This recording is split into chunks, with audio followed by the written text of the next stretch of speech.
know whether to laugh or to cry.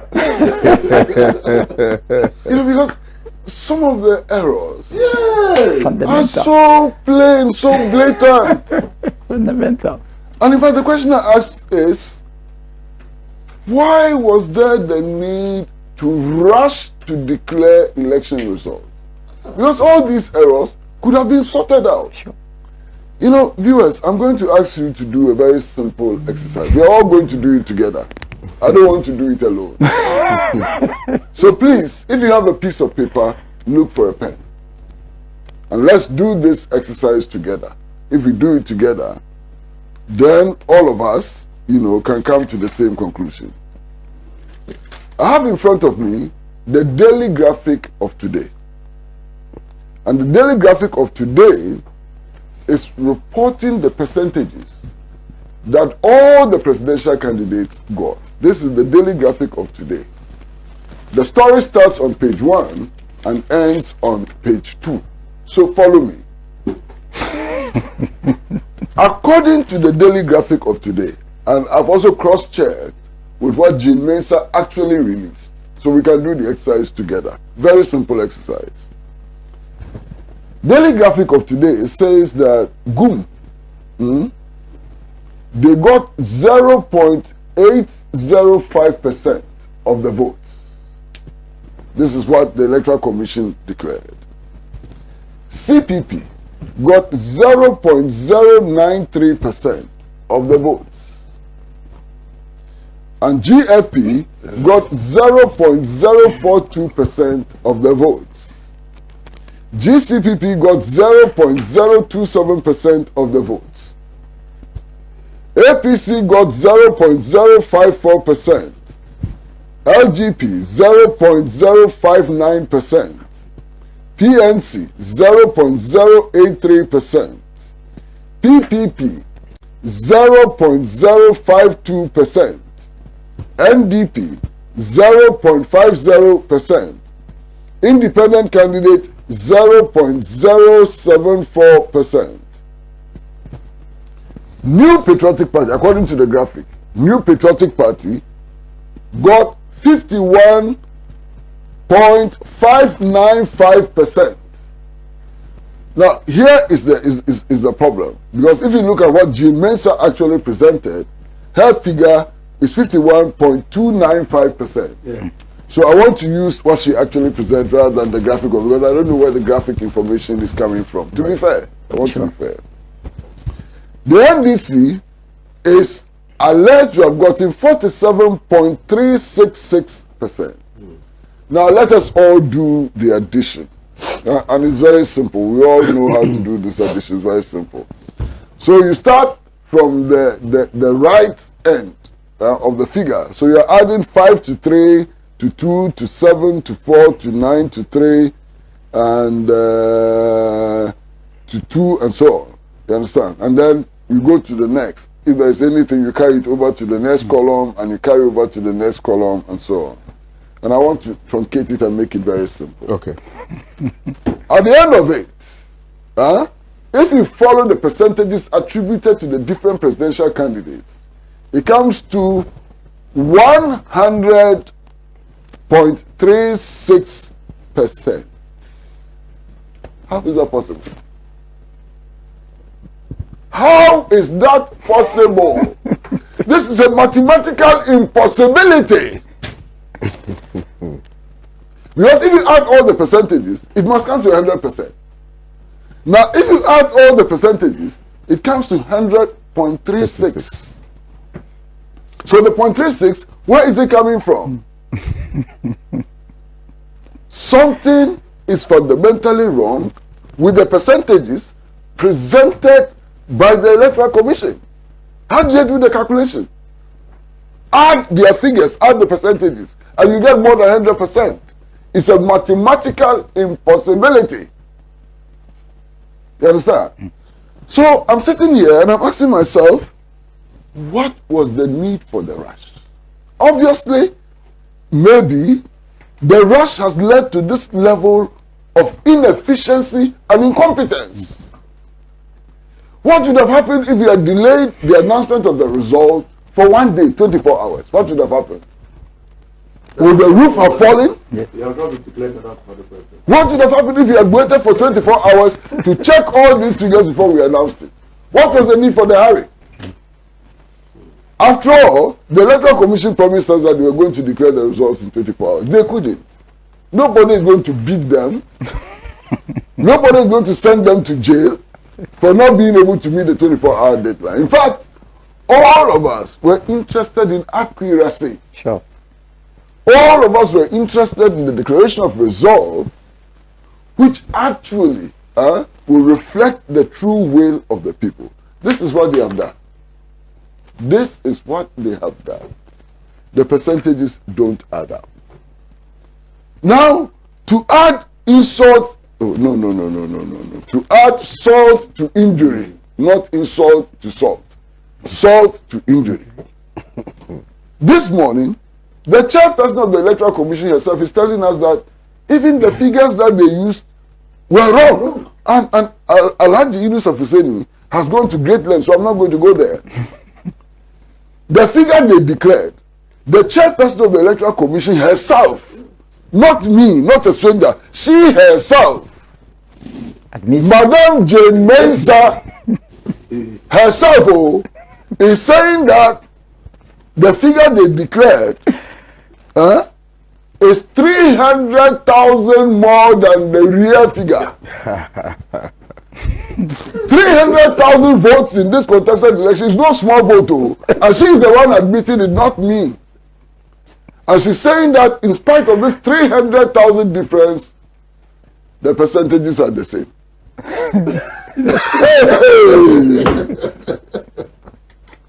Kwame, let me tell you some truth. I was not one of the good students of mathematics. In fact, I've always hated mathematics all my life. But my mathematics is better than the system. Amy Pop. I thought that I was such a horrible student of mathematics. I've been condemning myself all my life that mathematics, when I see it, I run away. Until I saw the mathematics of the EC, I said, hey, I'm better. Hey! This one is not even voodoo mathematics. This one is not voodoo mathematics. I don't know how to call this mathematics. In fact, even if you call it mathematics, we are elevating it. Arithmetic. Simple addition and subtraction. That too is a problem. Then what will happen when you add division? There was no, you see, Master, there was no addition and subtraction. Master, it's addition and subtraction. You haven't even added division. Division is even more complicated. Addition and subtraction is so abusive to me. What do they happen for Ghana? Massa Poto. What is this? Hey, what is happening? And then my brother, listen, a contestant in the election, not just any contestant.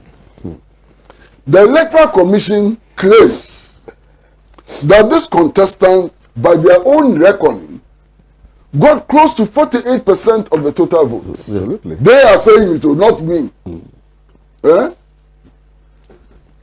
Petitions the Electoral Commission, says there are errors, let's look at it, and they throw the petition away and they go and declare results. Where will this happen? If not in the Nakufado's Ghana.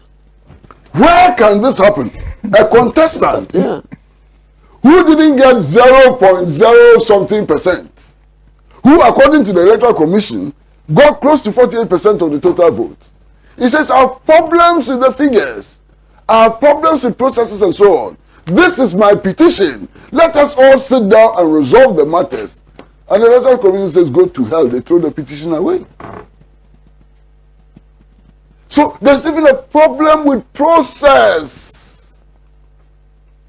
I can't believe it. Do you believe it?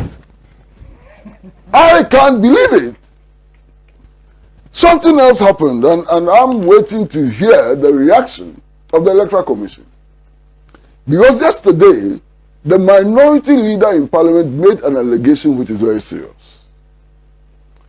that the NDC team in the strong room was raising many issues about these results, these wrong figures and so on. The chairperson of the Electoral Commission, according to the minority leader, then calls the NDC representatives and says, oh, I have a message for your flag bearer, so go and deliver it. The NDC people in the strong room then believe that it is in relation to the petition that the flag bearer had sent. And that the petition the flag bearer had sent was going to be examined.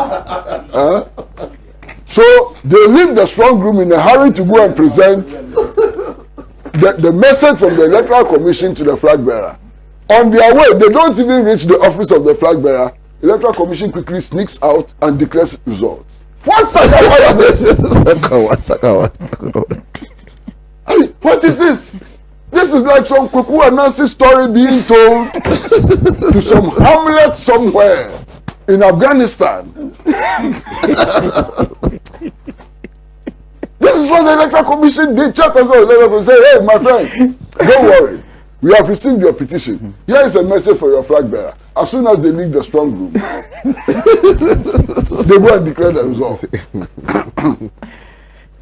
These were people raising all these issues about figures not adding up and so on. Say, you people, I get you. Give me message. Go and give to your flag bearer. They didn't even reach the flag bearer's office. So on their way to the flag bearer's office, they heard on radio the Electoral Commission was announcing the results. How can I call this? If I call it Sakawa, they will say, hey. But if this is not Sakawa, what can be Sakawa? Massa, yes, put that aside. Put that aside. Look, and anytime you examine the figures, you begin to wonder. You begin to wonder. It's like you have been thrown into the middle of Wonderland with Alice.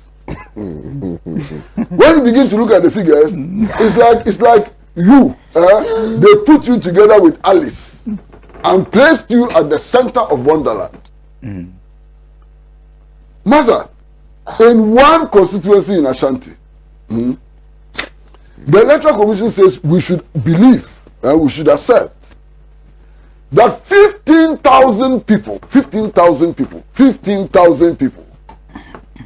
went to polling stations to vote, and their only interest was in the presidential ballot and not the parliamentary ballot. 15,000 people.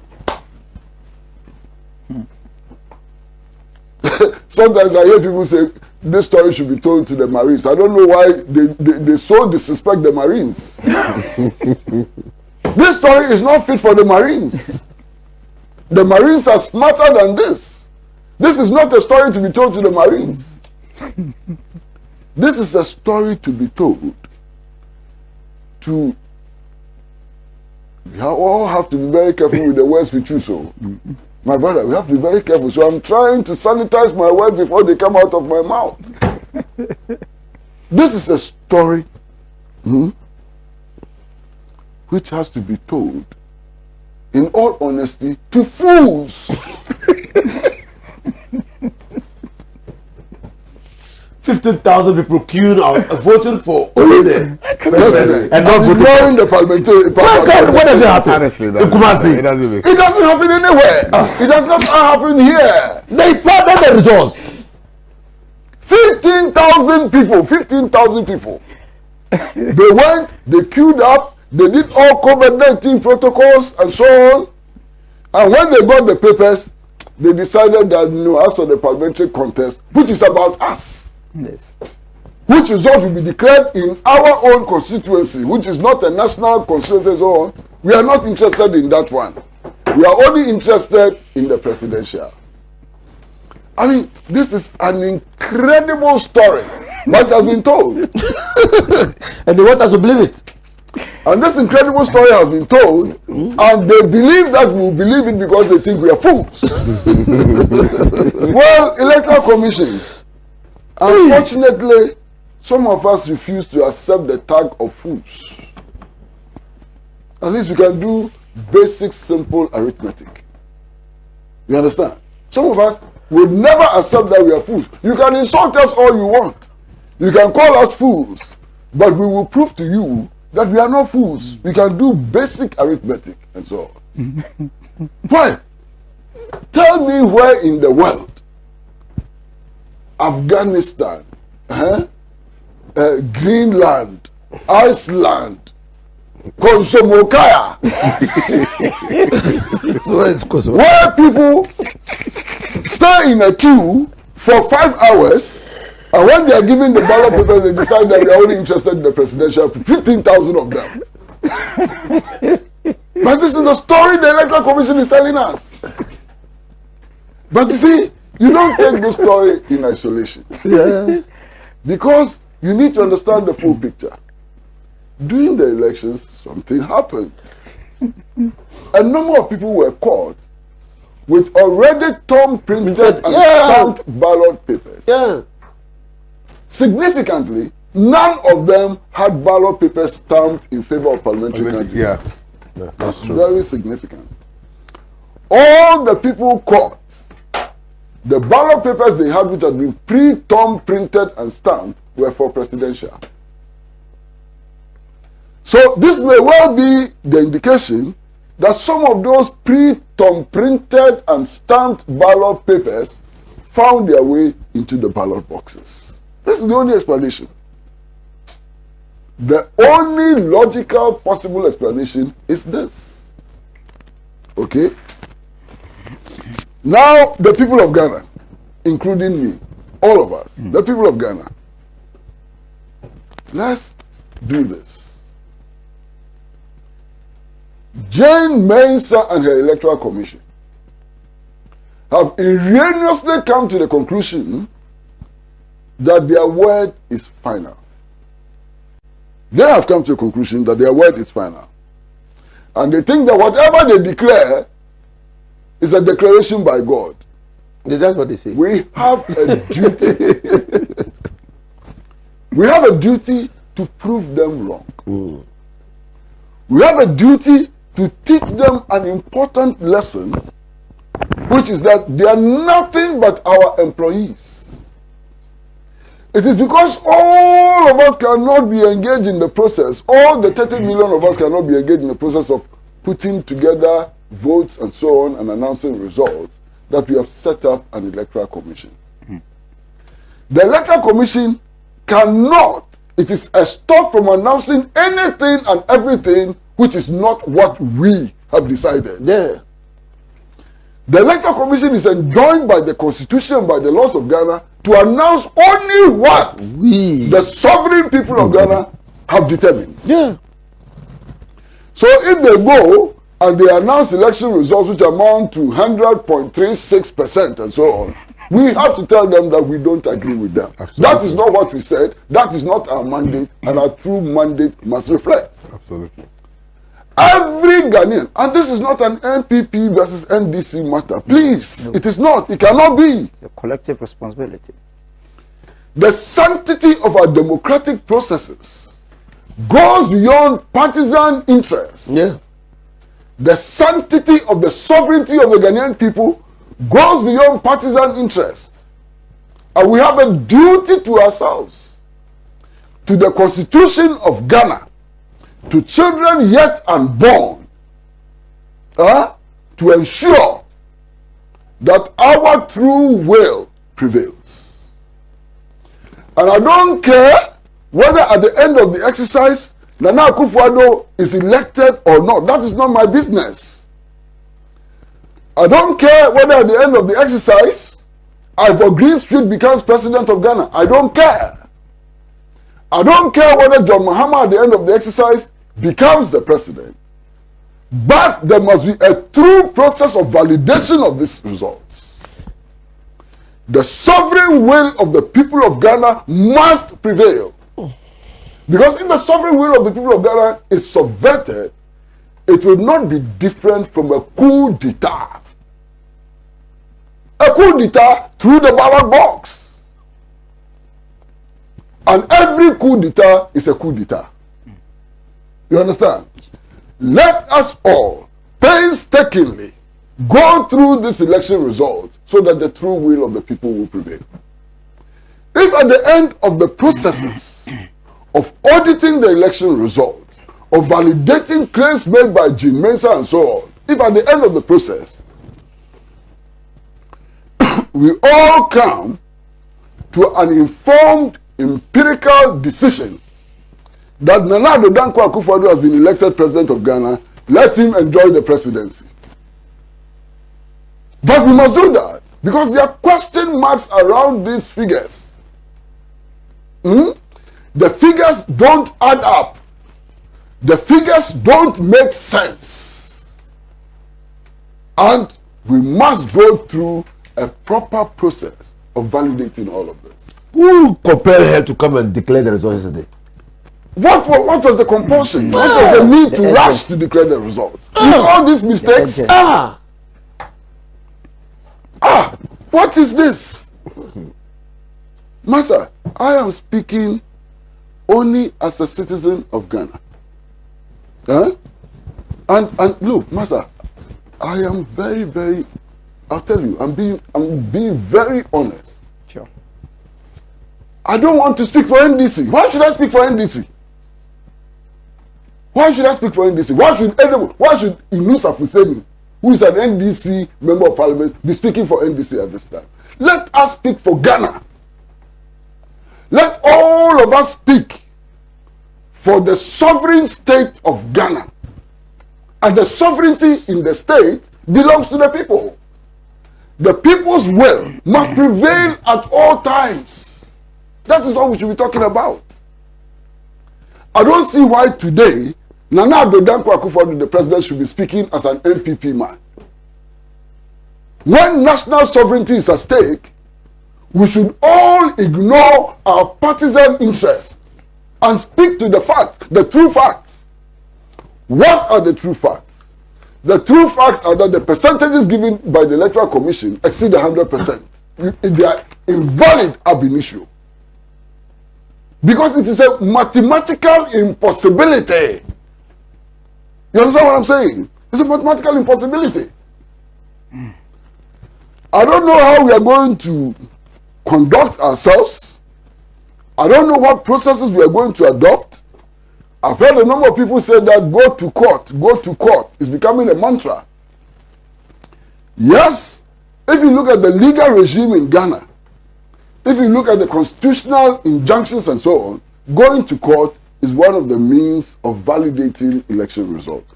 But it is only one of the means. The Constitution does not frown on protests. Protest is legal, it is legitimate, and it is proper. Protest. The only unfettered right provided for in the 1992 Constitution is the right to demonstrate. You understand? So that may be an option. I'm not saying that that is the option we should take, but I'm saying that it may be one of the options to look at in order to create sufficient pressure for us to sit down and look at these results. Again, because these results cannot stand, and they should not be allowed to stand. They can't stand. Because they simply don't make sense. They don't add up. They don't add up. They don't make sense. Let us get results which make sense and which add up. And I insist that at the end of the exercise, if Nana Akufo-Addo is elected, properly elected as the president of Ghana, let him enjoy the presidency without hindrance. But if at the end of the exercise, it is established that he was not properly elected and that the sovereign will of the people of Ghana has not been expressed, then my goodness, by hook or crook or by any means, he has to make way for the true will of the people to be expressed. This is a national duty. This is a call to duty to all Ghanaians, irrespective of your party affiliation. This is a call to duty to every Ghanaian, carpenter, mason, taxi driver, bowlerman, lawyer, Okada man, judge, Okada man, anybody. This is a call to duty. We must validate the results of this election. If we don't do that, then we should forget about the democracy in this country. Finish. I have finished. If you don't validate these results, then we cannot have democracy in this country. By the beginning of the validation, the Electoral Commission tells us, Doctor, No. that they invested a lot of resources in procuring biometric verification devices. You know that? Do you know that the biometric verification devices count the number of people who use the devices? No, absolutely. Starting point, bring the biometric verification devices for us to know whether the 15,000 people you added in the constituency in Ashanti actually verified their fingers. Bring the devices. Bring the devices for us to know whether the 1,000 people that you added to Kombugo verified their thumbprints. Because the machines will tell us how many people use the machines to vote. You think we are dumb? And James, you think we are dumb? Auditing. But let's do auditing. Let's audit the election results. How can you steal like this? What options are there for the aggrieved party at this moment? What should they do? The aggrieved parties in this process. Immediately, the EC can pull back the results he declared yesterday. In the light of the new facts, it is Jane Mensah herself who has discovered that there's a discrepancy of 300,000 votes. I'm not saying it. She's saying it. Go to her Twitter page. She's saying it. 300,000 votes. If you make a mistake involving 300,000 votes, you should withdraw what you said yesterday. Then all petitions which have been submitted to the Electoral Commission must be now taken on board, if you like, with independent observers, for us to go through the figures feature one by one. Yeah. Bring independent observers from anywhere in the world. National House of Chiefs, bring representative. Trust Union Congress, bring one representative. Ghana Bar Association, bring one representative. Kodeo, bring one representative, and so on. Let us go through the petition, feature, fili, gani. Because more than 100% is a mathematical impossibility. So at the end of the day, this process of auditing, and you can bring KPMG, you can bring whatever auditing firm you want, professionals, to come and audit these figures. Live on TV. Let us audit these figures. This is not a matter for court. We can do it. If we can't resolve it at this level, then we go to court. But we must have, and we can do it. This insistence on the so-called independence of the Electoral Commission is madness. The independence of the Electoral Commission is not unfettered. It cannot be unfettered. There is no constitutional institution in Ghana which has unfettered independence. The Supreme Court doesn't have unfettered independence. The judiciary doesn't have unfettered independence. You understand? The president doesn't have unfettered independence. Parliament doesn't have unfettered independence. So you cannot have an electoral commission which has unfettered independence. So this is it. We should begin a process of validating this election result. Let's do an audit, on electoral audit. Yeah. If we don't do that, let's forget democracy. If we can't do this, let us not pretend that we are in a democracy. Then it is each one for himself and God for us all. Finish. Well, thank you very much, Mr. Pratt. Let me read a few messages. I'm not sure I'll be able to even read because there are too many. Thousands. Yeah, 2,389 messages.